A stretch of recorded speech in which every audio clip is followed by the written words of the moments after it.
Welcome to the inaugural episode of the Sports Bettor Court. My name is Dan Lust. I am a lawyer. I'm a practicing attorney.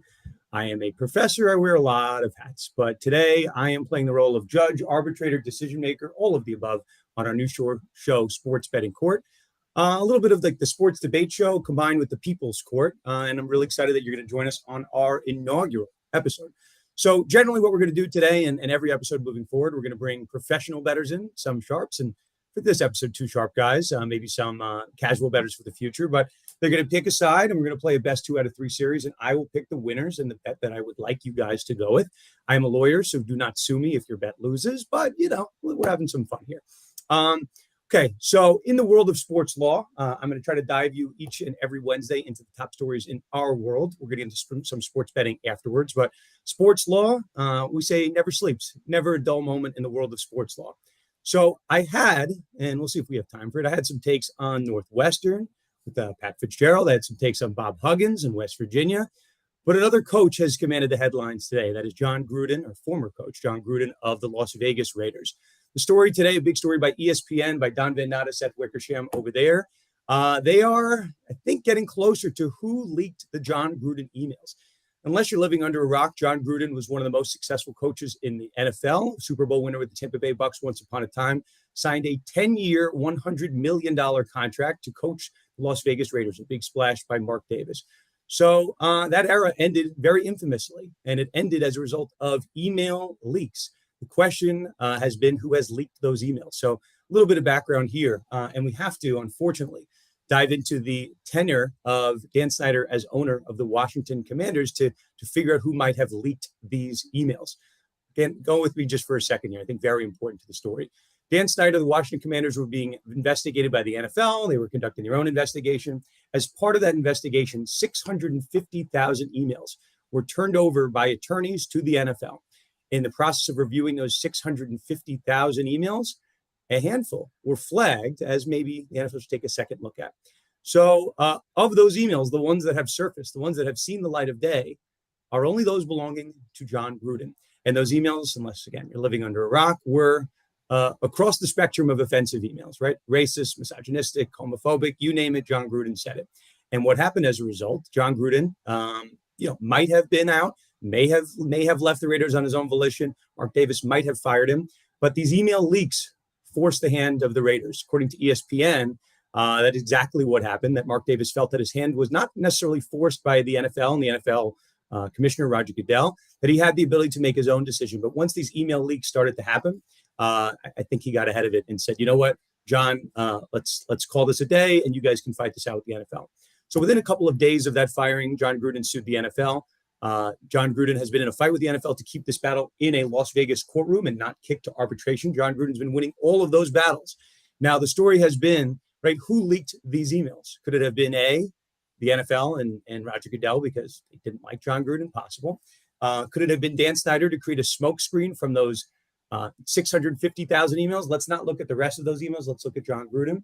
Today, the story in the NFL, again, according to ESPN, 2 additional suspects to add to that list. Number 1, DeMaurice Smith, the executive director of the NFLPA.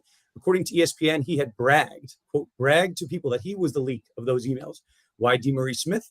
If people remember those emails, John Gruden had, we'll say, a racist trope in those emails, was very critical of DeMaurice Smith, calling him Dummerous Smith. And I think within 24, 48 hours of those emails being leaked, there was a vote to go to the NFLPA as to whether or not to extend DeMaurice Smith's contract. So the theory goes, according to ESPN, that he leaked those emails and is now bragging about those emails as a means to get himself some contract security with the NFLPA. Second suspect to add to the list is Rock Nation, which people said, how is Rock Nation connected to the story? Again, according to ESPN, there is I think it's a $25 million contract between Rock Nation and the NFL to help with social justice causes. And again, I think generally to help the NFL's track record when it comes to social justice issues and racist, the connotations following the Colin Kaepernick era and whatnot. That's at least the gist of why this contract seemed to have been created with Rock Nation. Again, if the NFL can get an easy win and fire someone sending racist emails about the NFL executives, it seems like a win. The theory is here that Rock Nation, led by an individual by the name of Desiree Perez, helped facilitate the release of these emails. That's suspect number 2. So now we have Roger Goodell, we have Rock Nation, we have DeMaurice Smith, we have Dan Snyder. We are no closer to finding who leaked these emails. But very importantly, needle in a haystack theory, right? In the world of NFL, law and sports law, you're not allowed to ask for anything and everything. You're allowed to ask for materials during the course of discovery that you think are relevant to your case. And you have a good faith basis that are relevant and that exist. So now add 2 more people to the list of people's emails now might be rummaged through, cell phones, text messages, as we seek to find those email leakers. Right now, the lawsuit between John Gruden and the NFL, and additionally named John Does 1 through 10. Fancy term for us lawyers, we include John Does just because someone, maybe new information, new identities will be revealed throughout the course of the case. And that's seemingly exactly what we have today. 2 new suspects and probably 2 new defendants in this litigation. And that, I guess we'll call for today, Dan Lust's sports law monologue. And with that, we will kick it to our first break. When we come back, we'll have the combatants for our first inaugural episode of the Sports Bettor Court. I feel like this is a quietly contentious point in Dynasty Fantasy Football, what it means to actually be rebuilding. Some people say you should never truly be rebuilding. How do you view the rebuilding versus competing dichotomy in Dynasty? So I will be the first person to acknowledge that my preferred format for fantasy football is just redraft.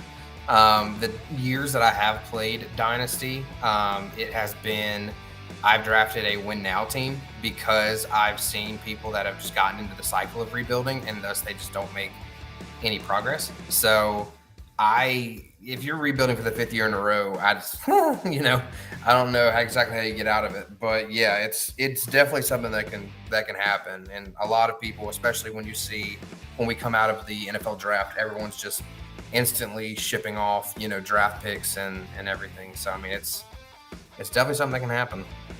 Joey, do you feel similarly to it? Do you feel like you see people getting stuck in the rebuilding loop? I mean, I would say people that try to rebuild in the beginning of seasons, of their fantasy seasons, I see them get stuck in that rut. I would really try to only ever rebuild if I knew I was going to miss the playoffs. Like, I'm always trying to play to win, even if it's maybe I don't know. I think my big thing is the word rebuild is a much shorter time frame than I think most people say it should be. Like, they look at rebuild as like 3 years out competing. Rebuild, you're looking to compete next season. You know what I mean? Like, if you're doing it now, you're looking to revamp, and maybe there's a 1 season where you ship it off, but that very next season you should be competing. If you're doing it like that, I'm cool with it, but you got to have a plan, not just keep getting the young players, keep getting the draft picks. Otherwise, you end up like Tim. Maybe not like Tim who gets a bye, but you make the playoffs, you're in that like 4 to 6 range every year, just hovering in the middle. Nothing ever gets better, nothing ever gets worse.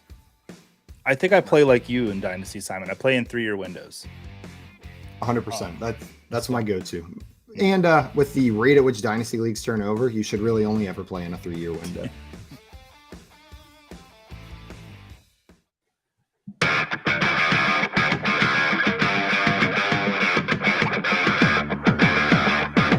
Real-time sports fantasy football best ball championship. Compete for a grand prize of $25,000. Enjoy the draft and get your best possible lineup each week automatically.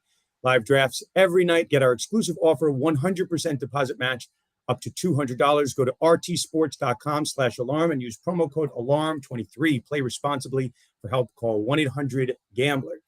Okay, we are back. I'd like to welcome in the litigants, Mike Randle and Dan Servodidio. Dan, did I get that right? Yeah, you pretty much nailed it. Servodidio, yeah. Sir, I'm saying it wrong. I know I'm saying it. But listen, I'm the judge. I make the rules. Everything I say is right, and generally everything you say is wrong. But, I'm not going to hold you guys in contempt. So general format for the show, we are going to take one topic. We'll take one each at a time. There will be a winner and loser. I'm going to each give you guys, give or take 30 seconds on an opening argument, opening statement. Then we'll go to our other litigant, and we'll play best 2 out of 3 until we have a winner. First things first, the story in our sports law world, the assault that nobody saw happening, Britney Spears, Victor Wembanyama. People are talking about it in my legal world, but this is the aspect of the show we talk about sports betting. Gentlemen, NBA Rookie of the Year. Who wants to take the side of Victor Wembanyama? Who wants anybody else? Oh, I'll gladly kick things off and take the betting favorite. Yeah, he's about -130 over on DraftKings, similar odds around. He'd be a much bigger favorite if there wasn't the risk and worry that the Spurs might be a little cautious with him in his rookie season, which I'm sure Mike will argue against. But I think just in general, the guy's talent is otherworldly. He's the best prospect since LeBron to enter the NBA. And if he does play, 65, 70 games at least, then his stats compared to the rest of the rookie class, it's going to be ridiculous. I mean, he should and he could average, 20 points per game, double-digit rebounds, 2 or 3 blocks per game. It's going to be some crazy stats compared to the rest of the guys. I'm going to cut you off there, Dan. Should is the operative word. Okay, Mike, counselor, what do you have here?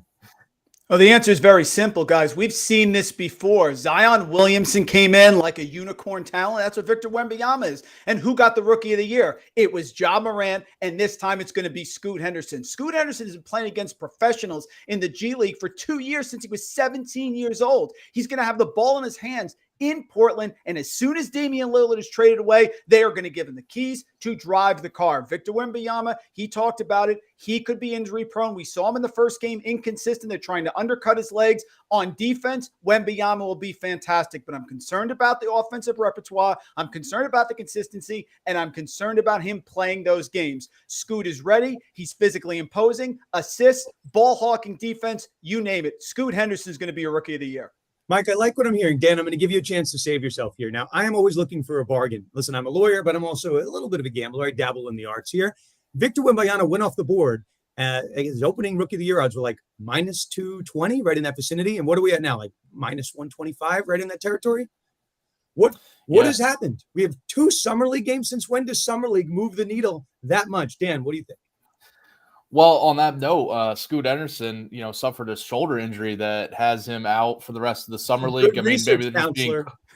They're just being cautious, probably shutting him down. Wembanyama, his first summer league game wasn't great, but his second summer league game, he scored 27 points, 12 rebounds, and 3 blocks. If that stat line holds, maybe a little less, like I mentioned, he could average 20 points, 10 rebounds, 3 blocks per game. I think those stats and his defense is going to be the big difference maker. We just saw it in the summer league. I know it's summer league, but I think his defense is going to be the big difference maker over Scoot Henderson. Probably, taking some plays off in that backcourt. Go ahead, Mike.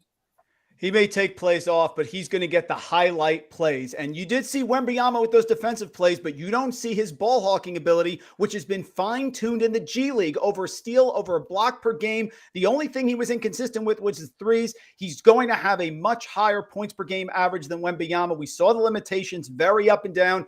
Wembanyama is the long-term play. Plus, throwing the odds that I'm getting on Scoot Henderson here, I'll take it every time. Now, I'm going to jump in here. We have not said this name. I was hoping someone would say it. Chet Holmgren, right? Similar body type, maybe somewhat more of a similar game, right? To Scoot. It's a big body. Guys, how many games did Chet Holmgren play last year? Nada. Zero. We don't really have a track record of 7-foot guys, right, playing full seasons. Very rare. Yao Ming, an early exiter of the NBA, right? It just doesn't really happen that often. You can go back to Greg Oden. Now, I did want to mention one thing. Chet Holmgren, I think, is the dark horse here. I think he's at plus 350. But I think this is me leaning maybe a little bit towards Mike here, just with pricing.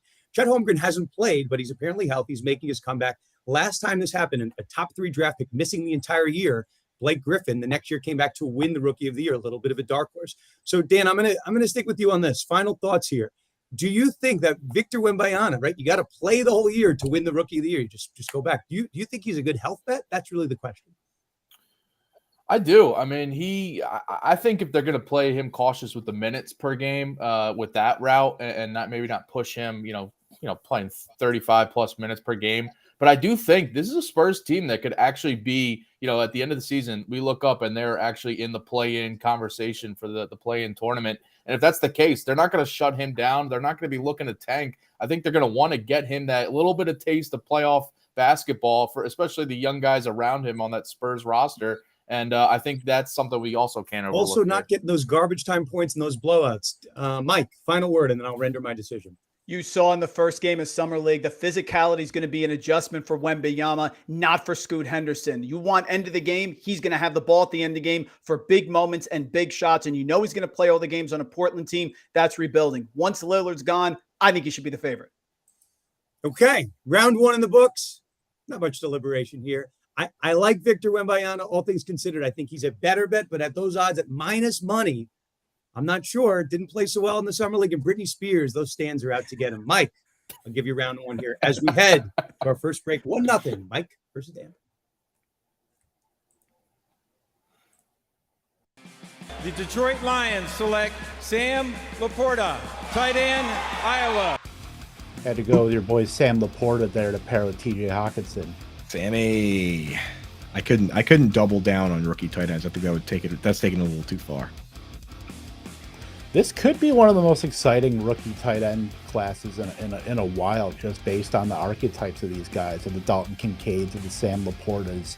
Obviously, Green Bay drafted two themselves with Tucker Kraft and Luke Musgrave. So after Kincaid, I would say is probably the consensus with tight ends. Like, who do you like as far as the best ball, like an end of best ball? Do you like Laporta, or is there anybody else you like more? I do like Laporta. We're looking for guys that can be a top 2 target on their team. So any path, any argument you could make, right? So you can make the argument that Dalton Kincaid is going to be a top 2 target with after Stephon Diggs. You can make an argument that with Jamison Williams suspended, now Sam Laporta is just going to play straight up wide receiver. He looks like a wide receiver. Why can't he line up out wide at split end, right? It's like Marvin Jones and Amon-Ra St. Brown. I would also throw another name in the ring, and I don't mind, since we're doing this for the fans, for the kids. He's still on the board. Luke Musgrave on your Packers. They're not super loaded at wide receiver. We like the guy Reed they drafted, but you never know. So why can't Luke Musgrave be a big slot? In fact, they drafted 2 tight ends, Tucker Kraft and Luke Musgrave. Tucker Kraft is more of an inline guy. They might just go 2 tight ends right away. Tucker Kraft inline, Luke Musgrave in the slot. Why can't he be a target monster for Jordan Love? So those are the guys, those are the conditions that you need for a rookie tight end to succeed. They need to not only be the best pass catching tight end on the team, but a top 2 pass catcher on the team outright. That's how you get Kyle Pitts. Evan Ingram as a rookie was top 5 because Odell Beckham Jr. hurt his knee 4 weeks into the year. So that's the formula. We're looking for guys that can actually be a top target right away. Otherwise, we're playing the sit and wait long-term game, which is what you're doing with guys like Michael Mayer.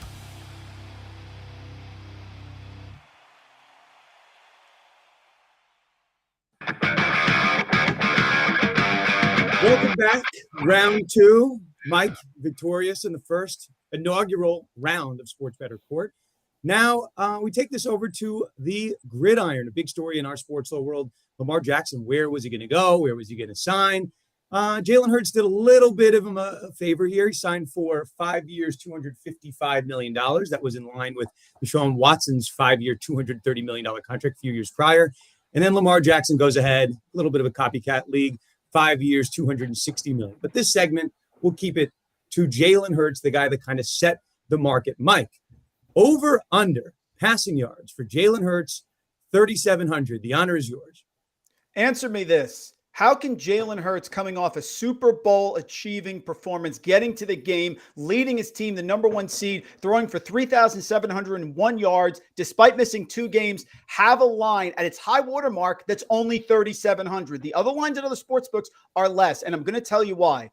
In the games that were blowouts, Jalen Hurts over 295 passing yards per game. In the 7 games that were decided by 1 score or less, only 224 passing yards per game, because the Eagles win with running. Yes, he had big plays. Yes, he had passes to Brown and Devonta Smith, but I expect regression. They had a very easy schedule this year. Now they're playing San Francisco, the Chiefs, Patriots, Giants. Their schedule is loaded. They're going to be closer, which means they have to run. They still don't trust Hurts as a passer. I'm going under here, even though most people are going to say this is an easy over. Dan, go ahead. I'm guessing you're taking the over here. Well, yeah, I guess I'll say it's an easy over. Listen, last year in 15 games played, he missed a couple games there. But in 15 games, he had 3,701 yards. So just hit the over there. I think they're going to try to get him healthy for the entire season, obviously, and not, the end of the year they rested him because they could. But I think if he plays a full season, he's going to go well over this and probably push 4,000 or more.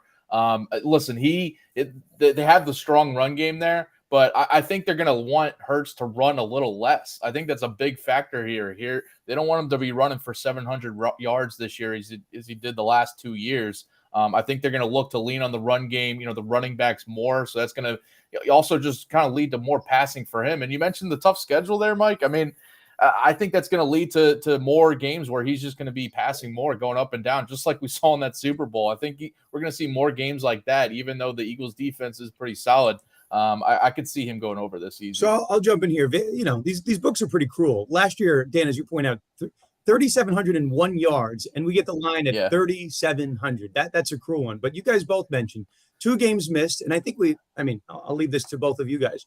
When he came back from injury, we saw a little bit of a different Jalen Hurts, with the Super Bowl being the exception as he kind of went off the rails. But in the playoffs, right, first game 154 yards, next game 121 yards, and then 304. If he keeps those up, right, 2 for every 1, 2 bad games and you have 1 good game, you're probably under, and that's assuming health. So, Mike, I'll go back to you. For both of these 2 rounds, you seem to be on the side, bet against the health. Go with the under, right? You're betting against the health with Wembanyama and Hurts. Do you see any reason to see that he will play less than, I think he missed just 2 games last year. Do you think anything less than that?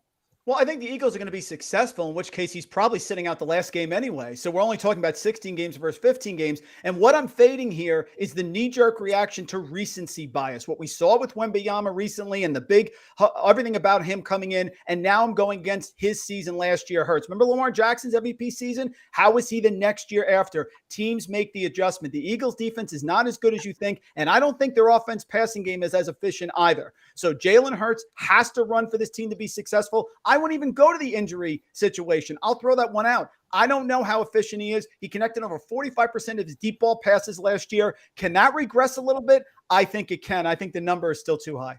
We haven't said this name yet, Dan, and I'll toss it to you. There is a revamped Eagles running game, right? Howie's not sitting on his hands. He's making moves out here. DeAndre Swift, the running back.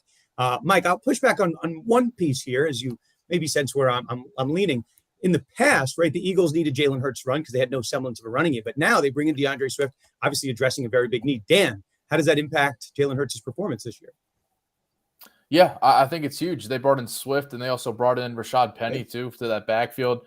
I know they had Miles Sanders, who had a great year last year, but they didn't have – it was basically Sanders and Hurts kind of going back and forth. And there was a lot of games, a lot of plays, if you just watched any Eagles game, where if nothing was open downstairs, Hurts took off and ran. I think that he's, a third year in this Eagles offense. I feel like he's going to be more comfortable, more efficient, and more confident throwing downfield. Another year of building rapport with like A.J. Brown, Devontae Smith, Dallas Goedert too. I think he's going to be more comfortable throwing downfield rather than taking off. There's a number of plays where he's just breaking off 30-yard runs, but I feel like there's going to be a little bit less of that this year. So the part, again, listen, we're in a condensed time frame. You guys obviously were about to say this, but I think very important. Jalen Hurts has progressed every year as a passer in the league, right? First year he comes in, part-time passer, 52% completion percentage. Next year, 61%. And last year, 66% with the 22-6 touchdown interception percentage. So I think logically, we have to think that number is going up. And that's why I say that line is very cruel. Assuming health, which is a big risk in the NFL, obviously they design rules to protect the quarterback. I think I've got to lean toward the over here. And I'm very uneasy betting overs in football, but I'm going to bet on Hurts another year. Dan, round 2, as we head to the rubber match, round 3. All right, sweet. Listen, don't get too chummy here. I could throw you in jail any minute. Okay.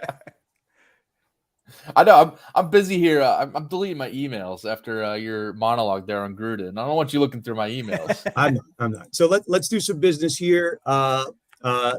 I guess probably apropos, we head to round 3. The Major League All-Star break is time to start prepping for fantasy football season. Good time. Fantasy Alarm's All-Pro subscription has everything you need to win, including the Fantasy Alarm Fantasy Football Draft Guide.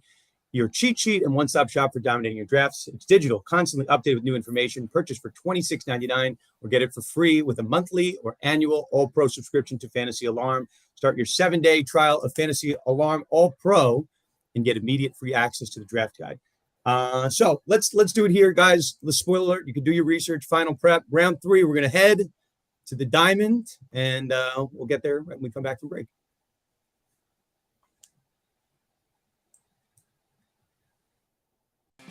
The Detroit Lions select Sam Laporta, tight end, Iowa. Had to go with your boy Sam Laporta there to pair with TJ Hawkinson. Sammy.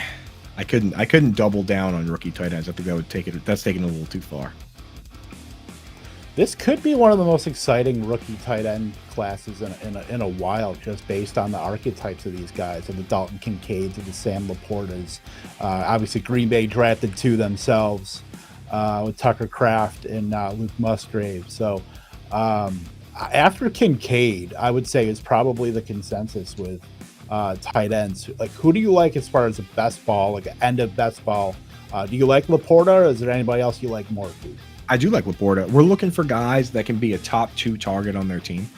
So any path, any argument you could make, right? So you can make the argument that Dalton Kincaid is going to be a top 2 target with after Stephon Diggs. You can make an argument that with Jameson Williams suspended, now Sam Laporta is just going to play straight up wide receiver. He looks like a wide receiver. Why can't he line up out wide at split end, right? It's like Marvin Jones and Amon-Ra St. Brown. I would also throw another name in the ring, and I don't mind, since we're doing this for the fans, for the kids. He's still on the board. Luke Musgrave on your Packers. They're not super loaded at wide receiver. We like the guy Reed they drafted, but you never know. So why can't Luke Musgrave be a big slot? In fact, they drafted 2 tight ends, Tucker Kraft and Luke Musgrave. Tucker Kraft is more of an inline guy. They might just go 2 tight ends right away. Tucker Kraft inline, Luke Musgrave in the slot. Why can't he be a target monster for Jordan Love? So those are the guys, those are the conditions that you need for a rookie tight end to succeed. They need to not only be the best pass catching tight end on the team, but a top 2 pass catcher on the team outright. That's how you get Kyle Pitts. Evan Ingram as a rookie was top 5 because Odell Beckham Jr. hurt his knee 4 weeks into the year. So that's the formula. We're looking for guys that can actually be a top target right away. Otherwise, we're playing the sit and wait long-term game, which is what you're doing with guys like Michael Mayer.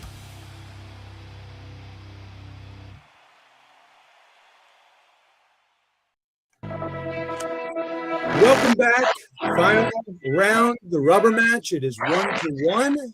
And as I mentioned, we head to the diamond for round number 3. Mike, I'm going to give you the honors here. I need a team who you think is going to win the World Series, the best bat at their current odds. What do you got? It's the best team in baseball. It's the Atlanta Braves. Top 3 in run score, top 3 in run differential. They have the best all-around hitter in baseball in Ronald Acuna. Olsen with the home runs as well. They have arguably the best starting pitching, and they're going to have Kyle Wright coming back soon and Max Fried. They have a great closer in Iglesias. This is a solid team. Yes, they're the betting favorite. We talked about it before. We want to lean unders, and we want to go against the favorites in betting. In this case, sometimes the favorites win. We know that. This Braves team is ready to go. They have experience. They won a World Series title 2 years ago. The Braves are the choice. They're the favorite, but I still like them here. What odds do you have for the Braves right now? What's your current number? Oh, I think right now I have my minus 130, minus 120, somewhere in there. I think it might be a little higher than that, but I'll let you pause for that. Dan, what do you got? Tell me you have somebody other than the favorite in all of baseball. I'm seeing, by the way, plus 330 on DraftKings for the Braves to win the World Series. Mike, you're so confident. Yes, you're about to division. Yes, sorry. Yes, sorry. That's very confident. In Mike's odds, it is minus 130, I guess. Wow. I'm going with the Dodgers here at plus 550. They're just behind the Braves to win the World Series. Listen, I love that they kind of made a push at the end of the right before the All-Star break to pull even with the Diamondbacks finally in that division. And they've done it with a ton of injuries. Their starting pitching staff has been just devoid of stars this year outside of Kershaw. Now he's a little injured, but I think they're going to be starting to get guys back in the second half. Their offense isn't a problem. Their offense is loaded. We've seen it all season with Freeman and Betts leading the way there. Top 5 offense in baseball. The pitching staff is the big question, but I think they're going to make a big move or two at this trade deadline coming up, which I think will shorten those odds just a little bit. So I think plus 550, this is the best value you're going to get on the Dodgers, because I think in a month or two, they might be pretty even around the odds-wise with the Braves. Now, at minus 125, I don't love the Braves. I'm just going to say, Mike, I don't love that bet. Plus 350, we're in the ballpark here. So let's do some little digging here. Right. I'm a New York guy. I follow the NL East pretty closely. I'm actually a San Francisco Giants fan, so very tough for me to root for the Dodgers, but you got to do your research on your judge here, guys. You got to know. You see the bobbleheads in the background. We see Lucille over here. We got to root for a hometown team. But I'm looking, listen, I'm trying to be objective here as a judge. The NL East, the Braves have a cushy 8.5 game lead. I'm not really too scared of the Marlins. I'm not scared of the Phillies. Definitely not scared of those lowly, disgusting Mets. Now we go over to the NL West, right? The Dodgers just retook first place from the Diamondbacks. The Giants are right there. You have 4 teams within 8.5 games. So, Dan, I'll go back to you. Mix it up a little bit. What makes you think that the Dodgers can win the division, let alone the World Series? I don't think that's so clear. Listen, I think great story this season, hot start, but I think they're playing just a little bit over their expectations. They're overperforming a touch. I think they're a prime candidate to maybe slip down here. I do like the Giants more than the Diamondbacks in the second half to actually stay in the wild card hunt. Yeah. So I knew the Dodgers would probably catch them in the division race at some point, and it happened before, right at this All-Star break. And as I mentioned, I think, the Dodgers have been a team in past years. Just a few names to throw out there that they've made these blockbuster deadline deals. They're not afraid to do it. Darvish, Machado, Scherzer, Trey Turner, they're a team that they're going to go for it. They're really not worried about their farm system these days. So I think they're a team that's in prime contention to go get, I don't know if it's going to be Ohtani, but another, high-end starting pitcher, maybe another bat, improve that bullpen. I think they're not afraid to make multiple moves at the deadline, and they'll be rising up. Now, Mike, let me take you for this. The last 5 years, the Braves have made the playoffs. Obviously, they won the World Series 2 years ago. Of those teams, none of those 5 past teams touch a .674 winning percentage. So I think there's an argument here that this Braves team is better than the 5 that preceded, including the World Series winner. Mike, at 350, you feel pretty confident here? I mean, you kind of gave it away that you would have bet this team at -125. I feel like you're supremely confident here. Win me over. Sell me. I'm on the fence here. I'm very confident because you know that you have Strider, who's the best pitcher in baseball right now, and they don't have to make moves because Fried is coming back and so is Wright. What is the weakness of this Braves team? You want stolen bases? You have that with Acuna. You want power? You have multiple options. They hit for average. They have a great reliever in Iglesias, and they have starting pitching right now, one of the best in baseball, and they have players coming back. I like this team. I love the odds. Like you said, they have an easier division. They're starting to pull away. Yes, the Dodgers are competition, but this Braves team is as balanced all around as any of the Braves teams have been, and that includes the World Series team. I like it. Okay. I think I've heard enough here. I'm ready to render my decision, which will be the ultimate verdict here. Listen, if I took the Dodgers at +550, I'd be excommunicated from my family. Braves +350. I assume no liability for losing bets here. Our legal stuff. Mike, you are a winner here. And as a winner, first inaugural winner on the Sports Bettor Court, you get to do your plugs. I'm sorry, Dan. People can find you on social, but no plugs for you. Mike, where can we find you?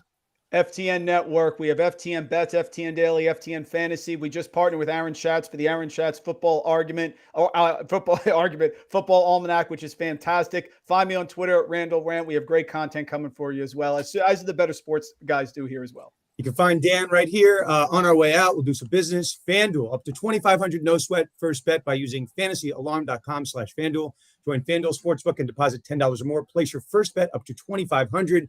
Get up to $2,500 in bonus backs if you lose. Mike, Dan, thank you for being the inaugural competitors on our show. Dan, you're going to prison. Mike, you're free. You're a free man. I don't know what else to tell you. Congrats. I'd like to submit a late appeal here. The Giants at +2,800 to win the World Series. How about that one, Dan? I'll take it under advisement for next time, though. Thank you, gentlemen. We'll call our first episode of Wraps. Really appreciate everyone joining us.